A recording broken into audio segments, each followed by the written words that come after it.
The figure shown observer oven floats on the water surface with years in the air. ये float तो कर रहा है water में बट इसके कान हवा में ही है। ठीक है ना, ओवन के। ये पहला ऑब्जर्वर है, दो ऑब्जर्वर है, एक पानी के अंदर है O2, एक सरफेस पर फ्लोट कर रहा है, और सोर्स यहाँ पर है। ठीक है ना, अब यहाँ तक ऑब्जर्वर तक पहुँचने में मीडियम भी चेंज हो जाता है। तो बहुत सिंपल कहानी है आपकी, दिक्कत नहीं है इसमें कोई। देखो आप, floats on the water surface with ears in the air while another observer O2 is moving upwards, ये ऊपर जा रहा है, with constant velocity v by 5 in the water, ये इसकी स्पीड कांस्टेंट है ऊपर जाने। ठीक है ना, ये चुपचाप स्टेशनरी है, फ्लोट कर रहा है आराम से। लेकिन ये अंदर था तो इसका बाहर निकलना भी जरूरी है, अंदर इसका हो सकता है दम घुट के मर सकता था ये। ठीक है ना, तो इसलिए ऊपर आने की कोशिश कर रहा है, तो ये v/5 स्पीड है इसकी इस टाइम पर। The source moves down with the constant velocity vs, source क्या है आपकी, कांस्टेंट वेलोसिटी v/5 से नीचे आ रहा है। Source moves down with the constant velocity v/5 and emit sound of frequency है। चलो सब चल रहे हैं, एस और O2 तो चल रहे हैं, बस ओवन स्टेशनरी है और सोर्स v/5 से नीचे आ रहा है। तो v क्या है यहाँ पर, वेलोसिटी ऑफ साउंड v दे रखी है, चलो ये भी मिल गया हमको। Velocity of sound in air is v and in that of water is 4v। देखो साउंड की स्पीड चेंज होती है बट बढ़ जाती है बेसिकली, लिक्विड में और सॉलिड में और तेज हो जाती है साउंड की वेलोसिटी, उल्टा है ये। ठीक है ना, आपकी एयर से ज़्यादा लिक्विड में होती है और लिक्विड से ज़्यादा सॉलिड में होती है साउंड की वेलोसिटी। देखो यहाँ तो का 4v हो गई, पानी में जाके बढ़ गई। ठीक है, तो situation is shown in the figure, find out wavelength of sound received by oven. सबसे पहला कह रहा है कि ओवन को कितनी वेवलेंथ मिलेगी। तो ये तो कोई बात नहीं है, तो पहले वाला ही हो गया क्वेश्चन के, ओवन के तो कान भारी है ना, क्योंकि ओवन के कान तो भारी हैं, तो ओवन को वेवलेंथ कितनी रिसीव होगी ये पूछ रहा है। Find out wavelength of sound received by oven, तो वेवलेंथ उसको कितनी रिसीव होनी है, लेमडा डैश, वही आपको पता है कि सोर्स मूव कर गया तो जो साउंड है अगर v इंटू टी चली गई तो ये कितना आ जाएगा, वी एस इंटू टी, ये भी आ जाएगा। तो v minus v s into t, ये वेवलेंथ लेमडा डैश हो जाएगी। तो v minus v by 5 into t wavelength हो गई, और t की जगह आपने ये हो गया 4v/5 हो गया, equal to lambda dash upon t, तो 1/t की जगह f आ गया। तो लेमडा डैश कितना आ गया, 4v/5f आ गया। ठीक है ना, लेमडा डैश कितना आ गया आपके पास, 4v/5f, नई वेवलेंथ आ गई है आपकी। ठीक है ना, ये आपकी नई वेवलेंथ आ गई है 4v/5f।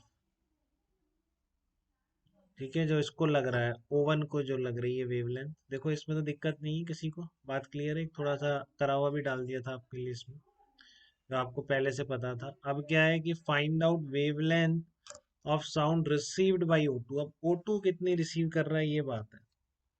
तो देखो ध्यान रखें बेटा, कि बताइए फ्रीक्वेंसी चेंज हो जाती है क्या मीडियम चेंज करने पर, क्या आपको ऐसा बताया गया कभी मैंने, कि जब वो मीडियम चेंज होगा, वेव पानी के अंदर आएगी तो उसकी क्या फ्रीक्वेंसी चेंज हो जाएगी क्या, बताइए। हाँ, ये सबको अच्छी तरह पता है, इतना ध्यान रखिए कभी कोई पूछ ले।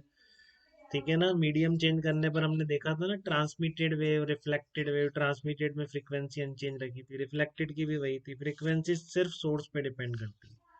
ठीक है ना, रिफ्लेक्शन या रिफ्रैक्शन से कभी आपकी फ्रीक्वेंसी चेंज नहीं होती है वेव की। ठीक है, तो फ्रीक्वेंसी जो इसकी ओरिजिनल थी वही है इस वेव में आने पर भी। ठीक है ना, इस मतलब इस पानी में आने पर भी वही है। वेवलेंथ चेंज हो जाएगी, वो आप कैसे निकालेंगे कि पहले इससे ऊपर कितनी वेवलेंथ थी। ठीक है ना, और इसके अंदर कितनी वेवलेंथ है, दोनों मीडियम में वेलोसिटी पता है, तो v equal to lambda f लगा दीजिए, नई वेवलेंथ आपके पास आ जाएगी। ठीक है ना, तो बस ये डिफरेंस आया है। अब वो ये जो रिसीव करेगा ये नई वेवलेंथ को यूज करेगा फ्रीक्वेंसी के लिए, कि साउंड की इसके रिस्पेक्ट में वेलोसिटी इक्वल टू नई वेवलेंथ इनटू एफ डैश। ये बस डिफरेंस आया है, समझ में आया कहाँ डिफरेंस आ रहा है। कि अगर ये एयर में ही चलती आती पूरे तो वेवलेंथ इसकी वही रहती है एयर वाली, बट इसकी मीडियम चेंज करते ही वेवलेंथ चेंज हो जाएगी। तो अब ये उस चेंज वेवलेंथ से डील करेगा, इसलिए इसकी फ्रीक्वेंसी एयर में जो होती ना, कि ये पूरा सब कुछ एयर होता है, उससे अलग हो जाएगी। ये थोड़ा सा ध्यान रखना है बस, जब आपका मीडियम चेंज हो जाए, ठीक है ना। बाकी बेसिक पढ़ना वही है, आपको फ्रीक्वेंसी कितनी रिसीव करेगा इसकी, साउंड की इसके रिस्पेक्ट में वेलोसिटी, हाँ ये भी चेंज हो जाएगी। अब 4v स्पीड से आ रही है, ये v/5 से जा रहा है, तो रिलेटिव इनकी कितनी हो जाएगी साउंड के इसके रिस्पेक्ट में, 4v+v/5, this will be equal to lambda dash, जो नई वेवलेंथ आई है इसके अंदर पानी के अंदर, इनटू एफ डैश, तो वहां से नई फ्रीक्वेंसी निकल गई। दोनों बता दी मैंने, अब दोनों पार्ट में यही करना है। एक में O2 से पूछा है O2 के पास वेवलेंथ कितनी पहुंच रही है, और दूसरे में पूछा है कि O2 के पास फ्रीक्वेंसी कितनी पहुंच रही है। तो आपको मीडियम चेंज करने वाली बात क्लियर हो रही है क्या बेटा, एक बार देखेंगे इसको, ठीक है ना। यहाँ तक तो हमने जस्ट पानी के ऊपर वेवलेंथ इतनी है, ठीक है। अब ये मीडियम चेंज करेगा तो फ्रीक्वेंसी वही रखने के लिए देखो फ्रीक्वेंसी क्विट करा दी, बाहर कितना है v/लेमडा डैश, ये बाहर जो था velocity v, wavelength lambda dash will be equal to, अंदर वेलोसिटी कितनी है 4v, और वेवलेंथ कितनी है लेमडा डैश, तो 4v upon lambda double dash equal to f, ठीक है। क्योंकि क्या बोल रहा हूँ मैं, frequency does not change with the medium, तो इसके अंदर जो वेवलेंथ है वो निकल गई, कितनी हो गई 4 लेमडा डैश हो गई। लेमडा डैश आपने ऑलरेडी फर्स्ट पार्ट में निकाला था, ठीक है ना, तो ईयर में वेवलेंथ कितनी है वो आपने निकाल लिया था, 4v/5 है, तो उसको मैं यहाँ यूज कर रहा हूँ, 4 × 4v/5 है, 16v/5 है, तो लेमडा डबल डैश आ गया 16v/5f, this is the lambda double dash. अब फ्रीक्वेंसी के लिए इसको यूज कर लेंगे, फिर मैंने बताया आपको ऑब्जर्वर के रिस्पेक्ट में साउंड की स्पीड, ठीक है ना, और ये इनटू टाइम, जो भी टी डैश नया हो गया उसका, या फिर आप डायरेक्टली कर सकते थे ऑब्जर्वर के रिस्पेक्ट में स्पीड साउंड की इक्वल टू वेवलेंथ जो रिसीव कर रहा है इनटू एफ डैश जो फ्रीक्वेंसी रिसीव करे, वही भी equal to lambda f with respect to observer, लगाने का तरीका बता रहा हूँ, ठीक है ना।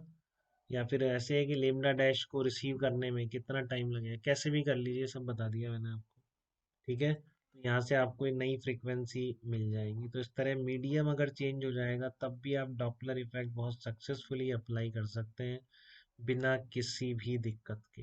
ये बात क्लियर है आप लोगों को, बताइए बेटा, यहाँ तक कोई कंफ्यूजन नहीं किसी को भी, चलिए।